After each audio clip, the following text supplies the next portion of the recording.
Welcome to Crushing Kayfabe. My name is Jason Garish. Thank you for tuning in.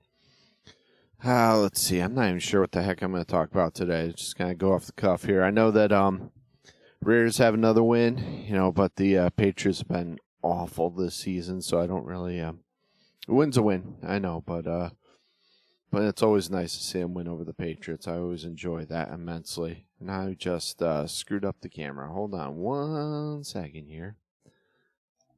Yeah, so I'm always happy when we get to beat the Patriots. That's always fun. Not that I'm happy to see Josh McDaniels do well or get revenge. It's sad because I don't know whether I'm supposed to root for the Raiders or not, because I really don't think that they're ever going to be any good under McDaniels, and if they are successful, they're just going to keep them. So it's kind of 6 of one, half dozen of another, and they've got such awesome players there right now. I mean, with Jacoby Myers, Devontae Adams, Josh Jacobs, and this kid, this tight end they picked up, they've got some good stuff going on. The defense is playing a million times better, so I don't know. Like I say, as a fan, it's such a touring. Wow, it's such a torn feeling, I should say. Jimmy G looks like he's going to be out for probably at least another game with a back injury. They're saying it's not that serious. I don't know. Probably the best thing that could happen to the Raiders is Garoppolo going out, because I think he is so overrated. I'm sorry. Going from Carr to him, the delivery is so different, man. I mean, Carr could zip him into places, and Garoppolo just seems like he's floating ducks up there all the time. And I root for the guy because he is a Raider, but it's like, wow, we downgraded big time with this. And has he won? Yeah, but he's been on great teams. That's why he went from the Patriots to the Niners. He's been on some awesome teams. Of course he's won, I just wish Derek Carr continued success. I know he was really irritated at the loss this week, but like I said, I wish him continued success. But yeah, what heck? Let's talk about wrestling. It is a wrestling show. Got my my Prime here, which was a free sample. I know it's a plain water bottle, but it's got the power to drink in it. My wife's been making fun of me nonstop. It was free. That's why it's not. I ain't supporting Logan Paul, but this is actually pretty darn good. Probably kill me in the long run, but it's pretty darn good. It tastes pretty good. Some kind of coconut thing going on. It's no caffeine, no it's supposed to be like electrolyte restoring type of thing, like a Gatorade. I don't know if I feel more hydrated, but it does taste pretty good. So, wrestling. What do we got going on? More controversy coming out of AEW. Surprise, surprise. Where do I start? Did not watch Collision live or at all pretty much this week. I've seen it in clips. Didn't watch. Did not watch. Well, I watched Dynamite, I should say. I didn't watch anything else from AEW on that, but I did see the exchange between Adam Copeland and Ricky Starks. Where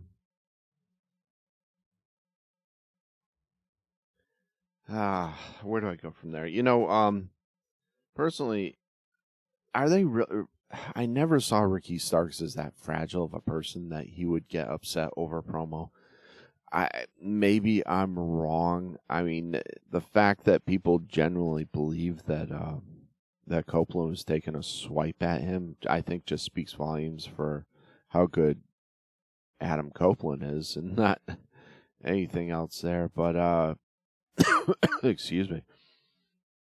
I thought the remark about The Rock was hilarious, and this is the type of thing that people are supposed to do in wrestling promos. They're supposed to bring elements of real life, because I've always looked at Starks, and I'm a Ricky Starks fan. I like the guy. I think he's good. I just I have seen a lot of elements kind of taken from The Rock, and you know what? So what? I mean, look at how over LA Knight is right now. He's taking elements from The Rock and Stone Cold. So I can't really criticize anybody for taking elements from anything that works. I mean, Ric Flair took elements from Buddy Rogers, and Hogan took elements from Graham, Superstar Billy Graham. You know, it historically that's what you do in wrestling. You know, but I thought the comments, I thought Copeland's comments were hilarious. I thought it was a good promo.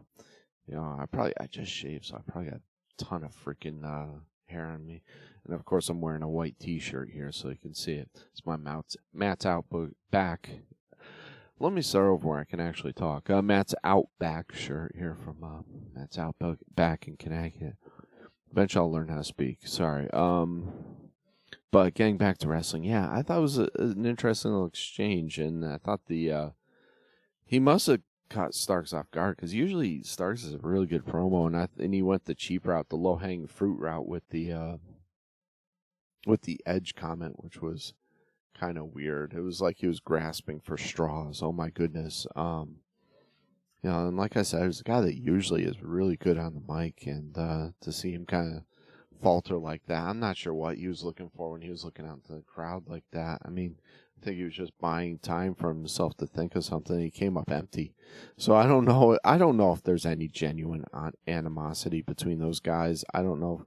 I mean, you take guys that have been indie darlings and you subject them to being around guys that have been the business and have been the formalized systems such as WWE. And there's going to be personality clashes, because these older guys respect the system. They respect history. They respect fellow wrestlers. And they expect the newer guys and the guys coming up to do the same. And when they don't, I think it's kind of a culture shock to them when they're like, wow, this guy is disrespecting me.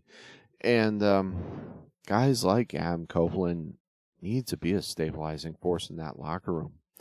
You know, and I've said it before, I think he could be. I mean, he's an elder statesman, kind of, that he could kind of help fill that Undertaker role and kind of help things along. I mean, I think if they had CM Punk still here, I think they'd be able to get some real traction, get this thing going. Because Punk has proven himself to be a ratings draw. I don't care what anyone says. And they need people like that in AEW, because they've got right now the inmates are running the asylum, and it's been that way for a long time. And Tony Khan is not a strong enough figurehead to be able to direct these guys and lead the company the way it needs to be led. Excuse me. It probably must be upsetting my stomach there. You know, I don't. I'd be shocked if there was any real animosity between these guys. I really would. You know, and speaking of CM Punk, there's been a ton of reports that CM Punk is not signing with WWE. I have a hard time believing that. One, the reports are coming from people like Dave Meltzer and other extremely unreliable sources, so I'm not sure I buy into that right now. Secondly, excuse me, secondly, Endeavor and Punk have a great relationship, and I don't buy into this whole trouble follows Punk. I mean, I think he was one of the best things that happened to AEW, and if they'd gotten rid of the Young Bucks and Kenny Omega, it probably would have helped matters. Even retain Kenny Omega and get rid of the Punks. Strip Omega of any EVP status they might have, I mean, I'll say this again. I think part of the reasoning behind Cody Rhodes leaving was some tension and adversity, some strife between him and the other EVPs, because I think he probably had a very clear vision of what he wanted to do with the company and where he wanted to go. And I'll say it again, I credit Cody Rhodes just as much as Tony Khan for creating AEW. I really do. I mean, I think he was the mastermind, the driving force behind it. Khan just happened to have the money and kind of wrenched control creatively away from Rhodes. Another point is, I think that Punk has mended fences, a lot of fences that were in disarray with members of the WWE. I think he's mended fences with Triple H. I think he's mended fences with Miz, so on, etc. And once again, like I said, he does have a great relationship with Endeavor, and Vince McMahon is no longer head of creative control or creative in WWE, I should say. He has been relinquished of that role from TKO, and Triple H has been given full creative control over everything. So you gotta look at it from that respect too,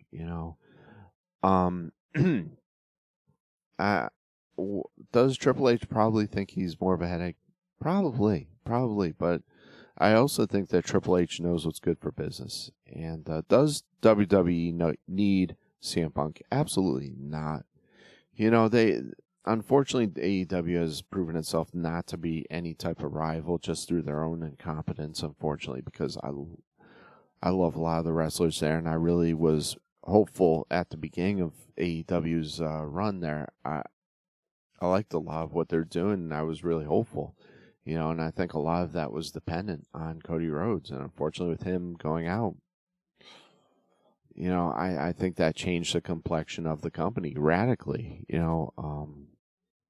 to the point where a lot of people have more control in that company than they rightfully should, and don't understand how to do business and don't understand what's good in the wrestling business, They can appeal to their niche minority group, but they're never going to ever have any mass appeal, and they're never going to beat WWE that way. WWE has a system in place, and they're just a gigantic machine, And it might be true. Tony Khan might have more money than Endeavor. I don't know. They don't disclose a lot of that information because AEW is a privately owned company, unlike TKO/WWE, which is publicly owned. Stockholders need to have these things. Legally, these things are released publicly. What their income is, what their take is, what the worth of the company is, what worth of stocks are, etc. It's a publicly owned company. Everything is public. Where was I going with this? But so you do take Vince McMahon out of the equation, Do I think McMahon has any animosity towards Punk? I think it's probably been played up much more than what there actually is. Did they do an awful, awful thing to him, firing him on his wedding day? Absolutely. Did they? Was it wrong the way they did it? Yes. Was it wrong the whole medical treatment and how they handled that? Absolutely, it was. Absolutely, it was wrong. But was there malice there towards him? I don't know. That's something that you gotta ask Triple H. You gotta ask Vince McMahon. But it doesn't really matter anymore as far as Vince is concerned because he's outside the equation now as far as that goes, and the company that owns him loves Punk. So, like I said, time will tell. Time will definitely tell. We'll see what happens. And I hate turning every week into the CM Punk show. I'm sorry. But I am a big fan of his, and he does seem to dominate the headlines every week, even though he's out not even making a comment on anything, But yeah, that's that is what it is. I hope that there is no animosity between Edge and Ricky Starks. I really don't. Aside from that, what do we got going on? I have not seen the post show for Fastlane yet, so I am sorry. I have not seen that. I heard the portion with Cody Rhodes and Jey Uso was absolutely hilarious. I have not seen that. I am so sorry. I'm looking forward to seeing that. Let's see. We got a lot of stuff happening in that, which I already went into, I should say, in a previous show. Now, but we had last week we had LA Knight confronting the head of the table, confronting Roman Reigns. So LA Knight is really getting a jetpack to stardom here, and he deserves it, and I think they should utilize his clout and his steam right now, and utilize that absolutely, and it's about time that they started listening to the fans and did that way. I'm so grateful that they're doing that, which was something that during the Vince McMahon reign they shied away from. They were going to stick to a plan regardless of how the crowd was reacting. They were going to push guys down our throats no matter what, and a couple of guys that have responded to the new style of booking have been, Cody Rhodes and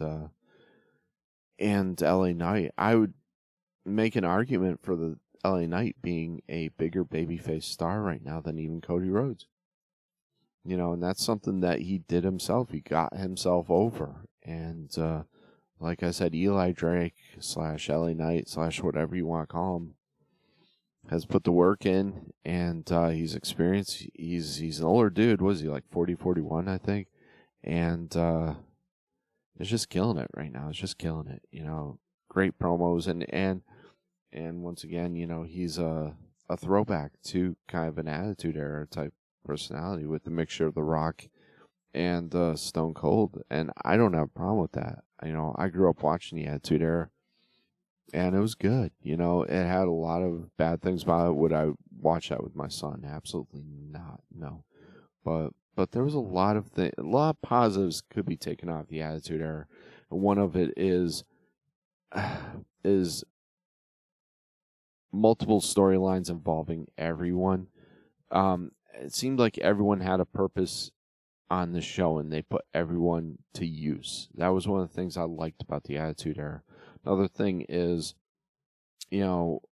witnessing and allowing people to get themselves over and push like that. And taking some creative liberties with stuff. Do I hope they return to more adult-oriented product like that? No, I don't. That's one of the things I love about WWE is I can sit down and watch it with my 5-year-old and not worry about,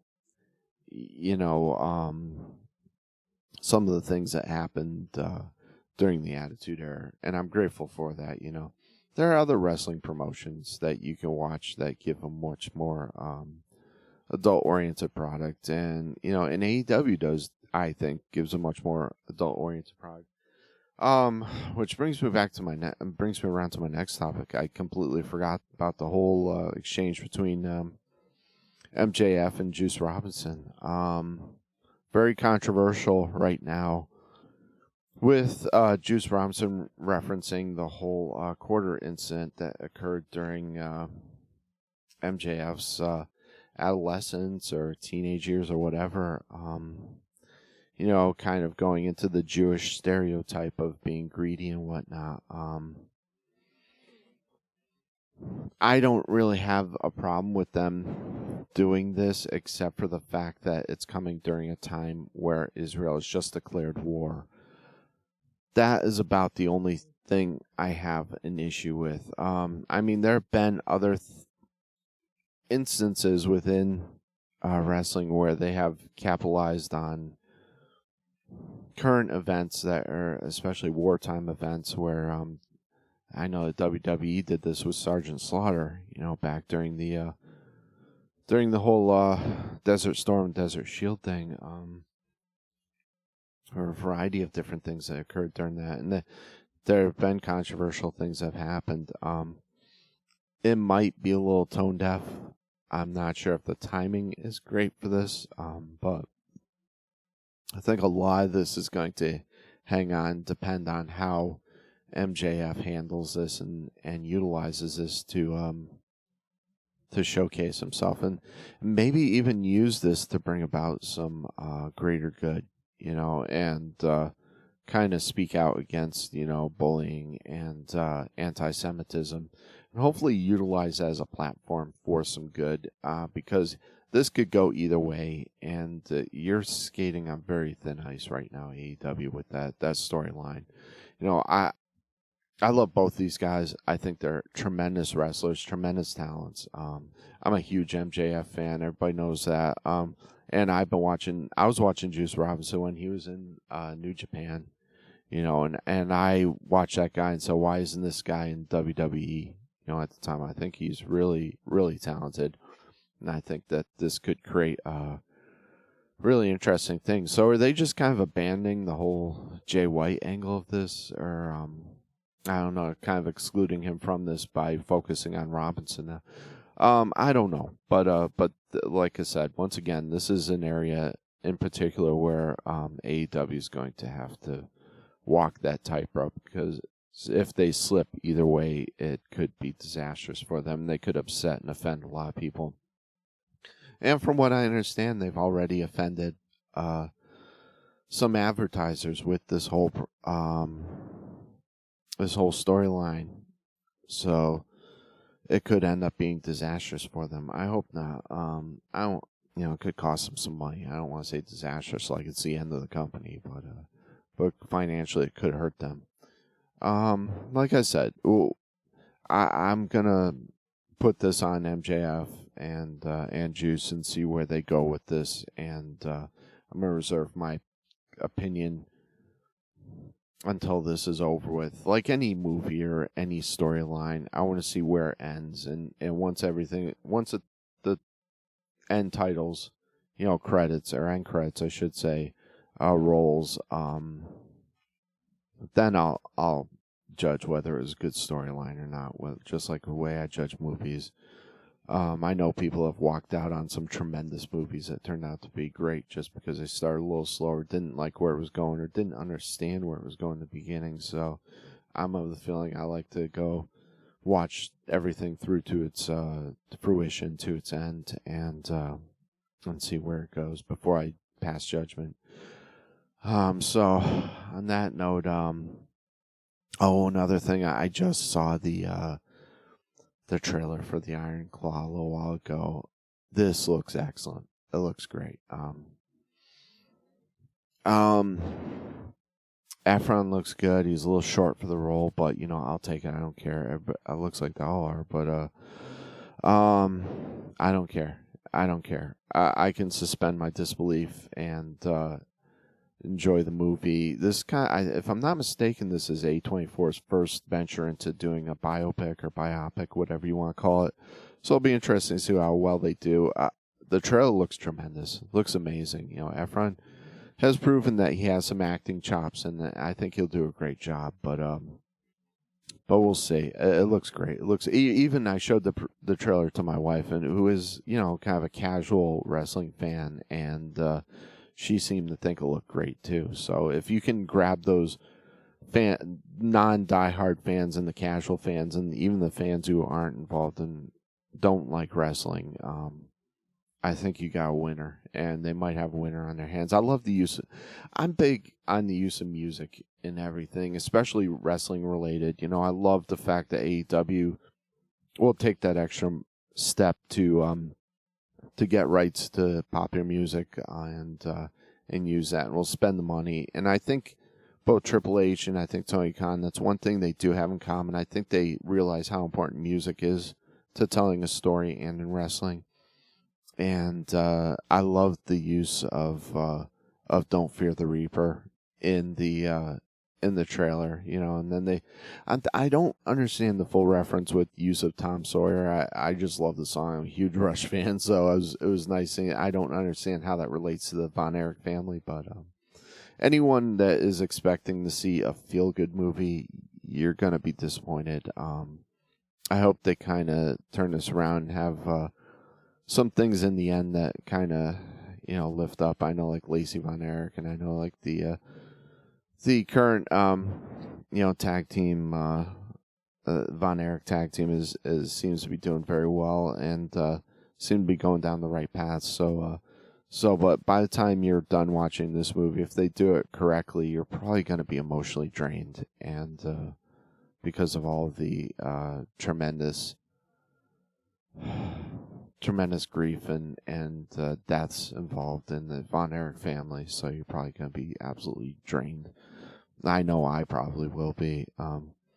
I grew up in the Northeast, so I didn't get to see a lot of the Von Erichs. It wasn't until we got cable that I actually got to see other promotions and other federations. I got to see Von Erichs a little bit. I got to see some of the Southwest stuff. Got to see, WCW, some of the, whatever territories the NWA, which was pretty much everyone except WWE, was involved in.